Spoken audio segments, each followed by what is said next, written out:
ওটি শেষ পর্যন্ত শুনলে তোমরা বাধ্য হবে হাতের কাজ করতে। না হলে সবাই আমাকে কাজ করে দিয়ে যাবে, আমি বাধা দেব না। আকাশী নীল টি-শার্ট পরে আমার গা ঘেঁষে দাঁড়িয়ে আছে আমার ছোট বোন কান্তা। আমি মুখ তুলে বলি বসে আছি, বৃষ্টি দেখছি। তা আমি দেখছি ভাইয়া, কিন্তু তোমাকে খুব বিষণ্ণতা একাকিত্বের ভেতর ডুবে থাকা মনে হচ্ছে। তোমাকে আমি অনেকবার বলেছি জলি আপার আহ্বানে সাড়া দাও। জলি আপা তোমার জন্য পাগল। দুইজনে বসে বৃষ্টির খেলা দেখতে খুব মজা পাবে। কান্তা আমার 2 বছরের ছোট, ভীষণ চট্টে হাসি খুশি মেয়ে, পাতলা গড়নের লিকলিকে শরীর, যেমন সুন্দরী তেমন লেখাপড়াতেও খুব ভালো। আমি জীবনেও কান্তার সাথে কথায় জয়ী হতে পারি না। কান্তা কথার সাথে কথা মিলিয়ে খুব সাবলীলভাবে কাবু করে দেয়। আমাদের মাঝে খুব মিল, ভাই বোনের সম্পর্ক হলেও তুই তুকারি সম্পর্ক। বাহিরে গেলে কেউ বুঝতেই পারে না যে আমরা ভাই বোন, সবাই মনে করে বন্ধু। কান্তা জলিকে খুব ভালোবাসে, তাই কান্তার আশা আমি জলির সাথে প্রেম করি। জলিও অনেক দিন যাবৎ আমার সাথে সম্পর্ক করতে চেষ্টা করে যাচ্ছে। আমি প্রায় 1 বছর নেশায় আসক্ত ছিলাম। কান্তার কারণেই আমি সেখান থেকে ফেরত এসেছি। কান্তা আমাকে খুব ভালোবাসে। মা আমার নারী আন্দোলন করে, যা আমার পছন্দ নয়। নিজেকে প্রচার আর প্রসার করায় আম্মা খুব ভালোবাসে, তাই নিজের টাকা খরচ করে আন্দোলন করে, কিন্তু নিজের অনেক ভুল নিজেই দেখে না। সন্তানের উপর অধিকার আছে, তবে তাদের দেখার সময় উনার নাই। আমরা ভাই বোন ছোট থেকেই কেয়ার করি না আম্মাকে। আব্বা খুব ব্যস্ত ব্যবসায়ী মানুষ, তিনি আমাদেরকে টাকা দিলেই সব দায়িত্ব শেষ এমন ধারণা পোষণ করেন। দেশ বিদেশ ঘুরে বেড়ায়। মা বাবার মধ্যে তেমন কেমিস্ট্রি আছে বলেও মনে হয় না। আমরা দুইজন নিজেদের ভুবন সাজিয়ে রেখেছি। আড্ডা মারা, বাহিরে যাওয়া, ঘুরে বেড়ানো সব আমরা একসাথেই করি। কান্তা আমার ঘাড়ে হাত রেখে বলে, ভাইয়া জলি আপা খুব ভালো মেয়ে, তোমাকে সুখী রাখবে। হ্যাঁ বলে দাও, আমি ফোন করে দেই, দেখবে এই বজ্রপাতে কাক ভেজা শরীর নিয়ে তোমার কাছে হাজির হয়ে যাবে। কাকা ভেজা শরীর দিয়ে আমি কি করব? কি বলো ভাইয়া, মোস্ট রোমান্টিক দৃশ্য হল মেয়েদের ভেজা শরীর। তুই এত কিছু জানিস কি করে? কেন ভাইয়া, আমি কি ফিডার খাই? আমি এখনো বাচ্চা নাকি? তুই কি কারো জন্য ভিজিস নাকি? ভাইয়া, সিরিয়াল আছে না, তুমি শুরু করলে আমি চেষ্টা করতাম। তোমার জন্যই আমি কিছু করতে পারছি না। তোরে কে বাধা দিচ্ছে? যা খুশি কর। কি বলো? বিয়াদবি হয় না। দুনিয়াতে তুমি আগে আসছো, তাই তোমার আগে কিছু করতে হবে। না রে, আমার এই কমিটমেন্ট খেলা ভালো লাগে না। মা বাবার আচরণ দেখে এই খেলার প্রতি মন নেই। ভাইয়া, সেটা তাদের ব্যাপার। তাই বলে কি আমরা সেটা দেখে এখন নিজেদের কষ্ট দেব? ওদের মাঝে ভালোবাসা ছিল, আর সেটার প্রমাণ তুমি আর আমি। বাবা গরিব ছিল, তাই টাকার অভাব দূর করতেই টাকার প্রতি আগ্রহ বেশি। আম্মা আব্বার জন্য ঠিক নয়, তাই বলে কি আমরা ভুল করব? এত কিছু ভাবিস কি করে? তোর কেউ থাকলে বলো, বিয়ে দিয়ে দেই। ভাইয়া, আমি তোমার চিন্তা করি। তুমি এত হ্যান্ডসাম একজন মানুষ, আর তোমার গার্লফ্রেন্ড নাই। কি করে হয়? তোমার দিকে সব মেয়ে চেয়ে থাকে হা করে, তুমি কি জান? তাই তুই কি এই সব দেখে বেড়াস নাকি? আমি হয়তোবা দেখতে ফানি কার্টুন, তাই সবাই দেখে। না ভাইয়া, তুমি ফানি না, তুমি তাদের কাছে হানি। ওরা তোমায় দেখে দেখে গিলে খায়। যা কি বলছিস? ভাইয়া, তুমি আসিলেই খুব হ্যান্ডসাম, কিন্তু সেই ফিগারটাকে কাজে লাগাচ্ছ না। ইচ্ছা করলে অনেক মজা করতে পারো। কি করে? একটু এফোর্ট দাও, দেখবে প্রতিদিন তুমি বেড ডেটিং করতে পারবে। তুই কি করছিস নাকি এসব? আমি কোথায় পাবো? কেউ আমাকে পছন্দই করে না। সব সময় তোমার সাথেই থাকি। অপরিচিত সবাই মনে করে তুমি আমার বয়ফ্রেন্ড। ভাই বোন হলেও তো আমরা ফ্রেন্ডের মতোই চলি। ফ্রেন্ডের মতো, কিন্তু বয়ফ্রেন্ড না ভাইয়া। তবে তুমি আমার ভাইয়া না হলে জোর করে হলেও তোমাকে বয়ফ্রেন্ড বানিয়ে নিতাম। যে কোনো মেয়ে তোমার জন্য পাগল হবে ভাইয়া, বলে আমার পেছন থেকে আমার গলা পেঁচিয়ে ধরে। আমি বাধা না দিয়ে বসে থাকি। আর কান্তা আমার বুকে হাত বুলিয়ে দিয়ে বলছে, জলি আপা তোমার এই সুটাম দেহের পাগল ভাইয়া, হাত বাড়িয়ে দাও, এনজয় করো। কান্তার হাত যেন থামছেই না। আমার শরীরে তৈরি হচ্ছে এক ধরনের কেমিস্ট্রি। চোখ বন্ধ হয়ে আসছে আরামে। আমি হাত ধরে ছাড়ানোর চেষ্টা করে বলি, কিরে তোর কি হয়েছে? তুই কি জলি হয়ে গেছিস নাকি? যেভাবে হাত দিচ্ছিস যেন তুই নিজেই জলি। কেন ভাইয়া, আমাকে কি জলি আপা মনে হচ্ছে? আমি তো জলি আপারও মতো না। কে বলছে তুই অনেক সুন্দরী? কে আছে তোর মতো এত সুন্দর? আমি যদি তোমার বোন না হতাম তুমি কি আমার সাথে প্রেম করতে? অবশ্যই করতাম। তোর মতো রূপবতী রাজকন্যা পাওয়া ভাগ্যের ব্যাপারও। কান্তা চট করে আমার সামনে এসে বসে আমার দুই পায়ের ফাঁকে আমার দিকে চেয়ে থেকে বলে, ধন্যবাদ ভাইয়া, তোমার কাছ থেকে কমপ্লিমেন্ট পেয়ে আমি অনেক খুশি। You deserve a kiss from me. বলেই দিয়ে দেয় আমি কিছু বোঝার আগেই। কি করছিস কান্তা? কেন ভাইয়া ভালো লাগেনি? ভাই বোনে লিপ টু লিপ দেয় নাকি? কুইক হয়। নো প্রবলেম ভাইয়া। বলে আমার মুখের খুব কাছাকাছি মুখ রেখেই কথা বলছে। সত্যি বলতে কি আমার ভালোই লেগেছে। কান্তা যেমন বুঝে গেছে সেটা তাই চট করে বলে উঠে, ইউ এনজয় ইট ভাইয়া। আমার দিকে চেয়ে বলে, সরি ভাইয়া। উঠে দাঁড়িয়ে রোমে চলে যায়। আমি সেখানে বসে থাকি অনেকক্ষণ। কাজের মেয়ে ডাকে সাড়া দিয়ে খাবার খেতে যাই। কান্তা আজ খাবে না তাই আমি একাই খেয়ে রুমে গিয়ে ঘুমিয়ে যাই। কান্তার সাথে আমার দেখা হয় না আজ 2 দিন। লজ্জায় আমিও দেখা করার ইচ্ছা করিনি, কিন্তু আজ আমাদের নানিকে দেখতে যাওয়ার কথা এবং খালাতো ভাইয়ের বিয়ের ব্যাপারে আমাদের অনুষ্ঠানের পরিকল্পনা নিয়ে সকল আত্মীয়স্বজন নিয়ে মিটিং আছে সন্ধ্যায় খালার বাসায়। কান্তার মোবাইলে টেক্সট দিয়ে আমাকে জানিয়ে রেখে বলে সে খালার বাসায় চলে যাবে যেন আমি মিস না করি, কিন্তু নানির বাসায় সে যাবে না। আমি নানির বাসা থেকে খালার বাসায় গিয়ে দেখি সবাই বসে আছে। আমাদের মিটিং শেষ করে রাত 12। একটা হোভার ডেকে বাসায় আসি। প্রায় সবাই গাড়ি নিয়েছিল, কিন্তু কান্তা কারো লিফট নিতে নারাজ। বাসায় এসে যার যার রুমে চলে যাই। আম্মা জানতে চাইল মিটিং কেমন হলো এবং আমরা কি করব। আমরা দুইজনই কালকে বলবো বলে বিদায় নেই। আম্মা শুধু বলল আগামীকাল আমরা কক্সবাজার যাব, তোরা কি যেতে চাস নাকি? আমি বললাম না। কান্তা জবাব না দিয়ে চলে যায়। আব্বা আম্মা দুপুরের ফ্লাইটে কক্সবাজার চলে গেলে আমি আর কান্তা বাসায় বসে আছি। তখন কান্তা বলে, ভাইয়া চলো আজ আমরা বাহিরে ডিনার করি। আমি রাজি হতেই কান্তা ধন্যবাদ দিয়ে কাজের মেয়েকে বলে, আমরা রাতে খাবো না আজ। তুই ইচ্ছা করলে ছুটি নিতে পারিস। কালকেও আমরা থাকবো না। আমাদের আগেই কাজের মেয়ে চলে যায় তার স্বামীর বাসায়। আমরা বিকালে বাহির হই ডিনারের জন্য। কান্তা ইচ্ছা করে খুব সুন্দর একটা ড্রেস পরে। দেখতে খুব সুন্দর লাগছিল। ড্রেস দেখে কেউ বলবে না আমি তার ভাই। ভাইয়ের সাথে ডিনার করতে যাচ্ছে। কান্তার চেয়ে থাকা যেন আমার ভালো লাগছে না। কি যেন সে বলতে চায়। কি যেন লুকিয়ে আছে কান্তার ভেতরে। ভাইয়া তুই আমার প্রতি রেগে আছিস। সেটা কিন্তু একটা ফান ছিল। কেমন করে যেন একটু বেশি হয়ে গেল, তাই না? সরি ভাইয়া, বাদ দে সেই কথা। আমরা তো ভাই বোন, কিন্তু বন্ধুও বটে। আমরা ডিনার করে রাত 10টায় আমরা বাসায় চলে আসি। কান্তা ড্রেস চেঞ্জ করে নিচে টিভি দেখতে আসলে দেখে আমি বসে আছি। ভাইয়া চেঞ্জ করে মুভি দেখব। আগামীকাল কয়েকজনকে ডেকে নিয়ে পার্টি দেব। কি বলো? বেশি না, তুই যাকে ইচ্ছা বলে দিস আসতে। আমি রাজি। যেন ওসব জিনিস না আনে। আমি একটা শর্ট পরে নিচে এসে একটা হিন্দি মুভি দেখছি। কান্তাও শর্ট পরা। মা বাবা না থাকলে আমরা প্রায় সময় তা পড়ি। অনেকক্ষণ কান্তা কোনো কথাই বলেনি।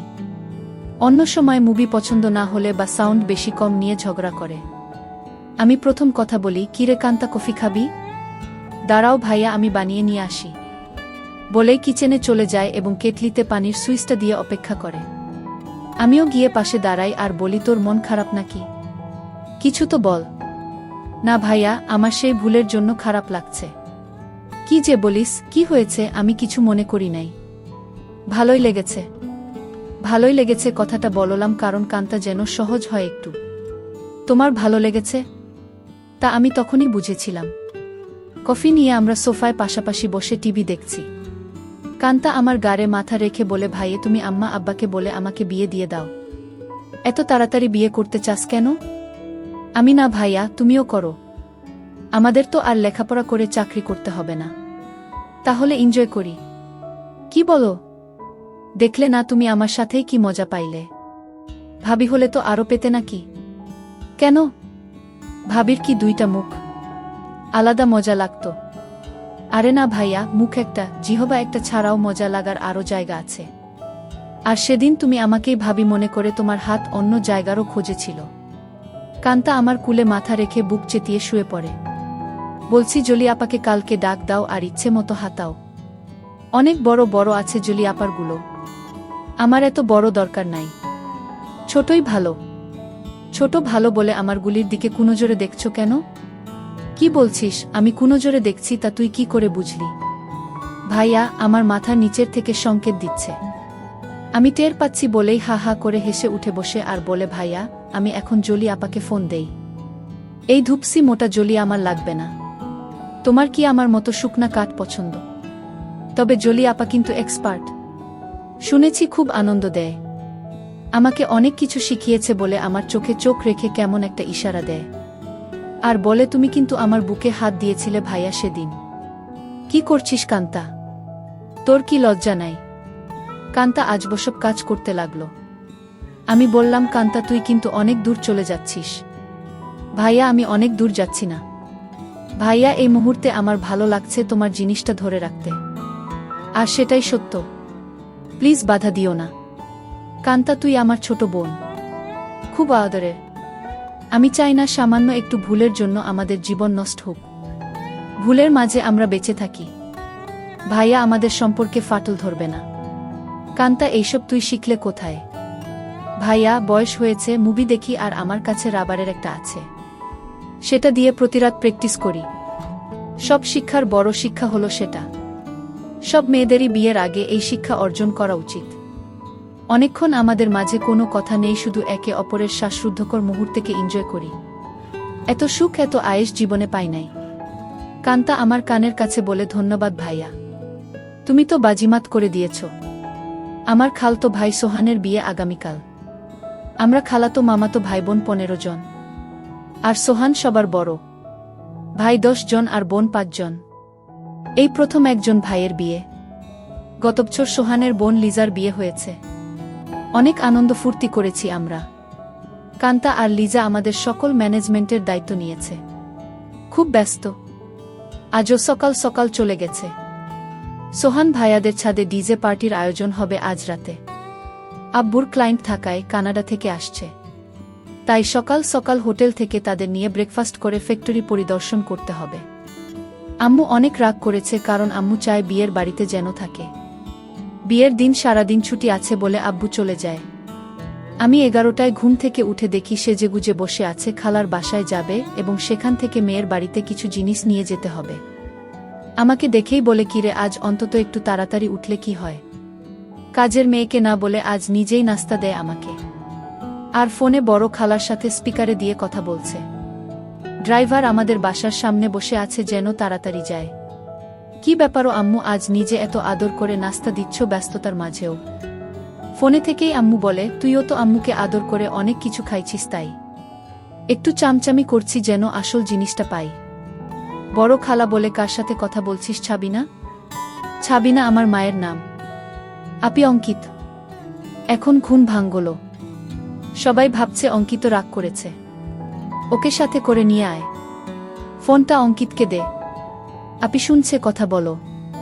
এই অঙ্কিত, গতকাল আসলি না কেন? সবাই ভাবছে তুই রাগ করেছিস। কারো ফোন ধরিস নাই কাল বিকালে? রাগ করিব কেন?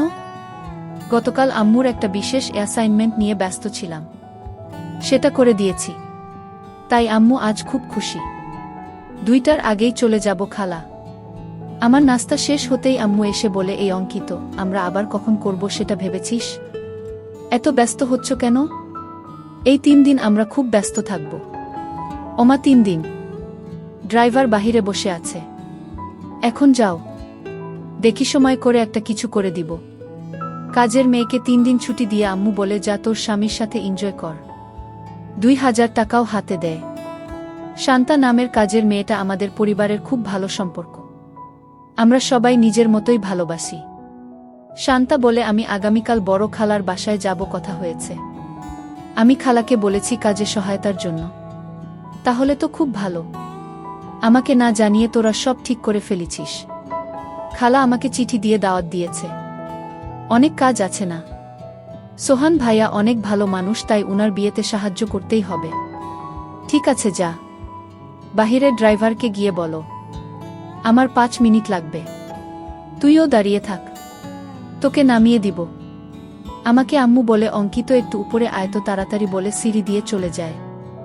আমি উপরে যেতেই আমার বলে অঙ্কিত যেতে মন চাইছে না, তোর সাথে এনজয় করতে মন চাইছে।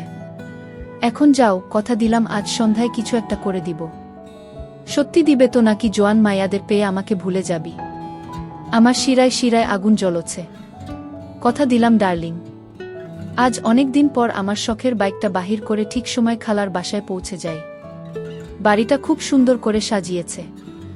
গুলশানে এমন 3 তালা বাড়ি আর সামনে পেছনে বাগানওয়ালা বাড়ি খুব কম। এক পাশে বাবুর্চিখানা বানিয়েছে, সেখানে মিতু আপা দায়িত্বে। যার যা দরকার মিতু আপা অর্ডার করে। আমাকে দেখেই বলে এনিথিং স্পেশাল লাগবে? না আপু, সবার স্পেশাল থেকে একটু একটু করে চেকে নিলেই আমার হবে। ভেতরে ঢুকেই কান্তার সাথে দেখা। ভাইয়া এসেছিস? চল উপরে যাবি ছাদে, আয়োজন কেমন হয়েছে দেখবি, বলে টেনে উপরে নিয়ে যায়। সাথে সাথে অনেকেই যায়। খুব সুন্দর হয়েছে। পার্টি কখন শুরু হবে? 6টায় সময়, 12টায় শেষ। কান্তা সবাইকে বলে এই তোরা সবাই নিচে যা, খাবারের কি খবর দেখ। আমি ভাইয়ার সাথে একটা সিক্রেট কথা বলে আসছি। নিশা রাগ করে বলে এক বাসায় থাকো, সিক্রেট কথা বাসায় বলে আসতে পারো না, যা পাকনামি করবি না। যখন আসছি ভাইয়া ঘুমাচ্ছিল, এই সিক্রেট কথাটা না বললে কাজে মন দিতে পারছি না। কান্তা আমাকে এক কোনায় নিয়ে বলে কি খবর মাই হিরু, রাতে টায়ার্ড ছিলে তাই বলে কি দরজা বন্ধ করে ঘুমিয়েছিলে? সকাল থেকে ছটপট করেছি, জানি তুই ডিস্টার্ব করবি তাই বন্ধ করে দিয়েছিলাম ভালো ঘুমের জন্য। ভাইয়া আমরা এক বোতল শরাব নিয়ে আসছি, রাতে খাবো। খাবি নাকি? দেখা যাক। কান্তা মুচকি হাসি দিয়ে চলে যায়। জমে উঠেছে আমাদের ডিজে পার্টি। সোহানের চোখে মুখে আনন্দ। 3 বছরের প্রেমিকা তিন্নি বউ হয়ে ঘরে আসছে। মা বাবা ভাই বোন বন্ধুবান্ধব মিলিয়ে প্রায় 15 জন মানুষ ছাদে খাচ্ছে, গল্প করছে, মিউজিক শুনছে, ড্যান্স করছে। আমার কাছে এই সব আনন্দ খুব বাড়াবাড়ি মনে হচ্ছে। অয়থা টাকা পয়সা নষ্ট। দেশে অনেক গরিব আছে, সেই দিকে খেয়াল রাখা উচিত আমাদের। আমি কথা প্রসঙ্গে সোহান ভাইয়ার সাথে শেয়ার করি। সোহান ভাইয়া উঠে দাঁড়িয়ে মাইকের কাছে চলে যায় এবং মাইক হাতে নিয়ে বলে, লেডিস অ্যান্ড জেন্টস, আমার ছোট ভাই অঙ্কিত এইমাত্র আমাকে বলল ওর কাছে এই পার্টি খুব বাড়াবাড়ি মনে হচ্ছে। অয়থা আমরা টাকা পয়সা খরচ করছি। অঙ্কিতের কথাটা আমার ভালো লেগেছে। আমি আমার ব্যক্তিগত ফান্ড থেকে 5 লক্ষ টাকা আমার খালা ছাবিনার মাধ্যমে গরিব অসহায় মহিলাদের সাহায্য করব। সবাই হাত তালি দিয়ে সোহান ভাইয়ার চেয়ে আমাকেই বেশি ধন্যবাদ জানায়। আম্মু আমার কাছে এসে বলে অনেক খুশি হয়েছি। আরও বেশ কয়েকজন এই ফান্ডে দান করেন। প্রায় 30 লক্ষ টাকার প্রমিস হয়। আম্মু মাইকে গিয়ে সবাইকে ধন্যবাদ জানিয়ে বলে কি করে সঠিকভাবে এই ফান্ড ভালো কাজে ব্যবহার হয়, সেই জন্য অঙ্কিত সোহান আমার সাথে কাজ করবে। সোহান ভাইয়া আমাকেই দায়িত্ব দিয়ে দেয় যেন আম্মুর সাথে কাজটা সঠিকভাবে করি। আম্মু আবার আমার কাছে এসে বলে আর দেরি সহ্য হচ্ছে না। আম্মু পাগল নাকি তুমি? কান্তা আমাদের পাশে এসেই বলে কি খবর ভাইয়া, আম্মুর নতুন পার্টনার হয়ে গেলে? আমি কান্তাকে বলি তুই ইচ্ছা করলে আমাদের পার্টনার হতে পারিস, বিনিময়ে কিছু দিতে হবে নাকি? আমাকে কিছু দিয়ে দিস হয়ে যাবে। এই কথাই তো আম্মু বলছিল আর তুই চলে আসলি। দিয়ে দিব, নিয়ে যেও, পার্টনার হতে চাই বলে চলে গেল। আম্মু আবার বলে এই অঙ্কিত কিছু বলো না, আমার এখন চাই। এখন কোথায় কি করে হবে? শত শত মানুষ। আমি জানি না, তুই একটা কিছু কর, নয়তো সবার সামনে খুলে ধরব কিন্তু। আম্মু কথা শেষ করতে না করতেই ফোন বেজে উঠে। আম্মুর খুব ঘনিষ্ঠ বান্ধবীর স্বামী কার অ্যাক্সিডেন্ট করেছে। আম্মুর সাহায্য চায়। আম্মুর পরিচিত হাসপাতালে আছে। ওদের অবস্থা তেমন ভালো না। আম্মু সবার কাছে বলে কিছুক্ষণের জন্য যেতে চায়, সাথে আমাকেও নিয়ে যেতে চায়। সবাই তাড়াতাড়ি চলে আসার কথা বলে দেয়।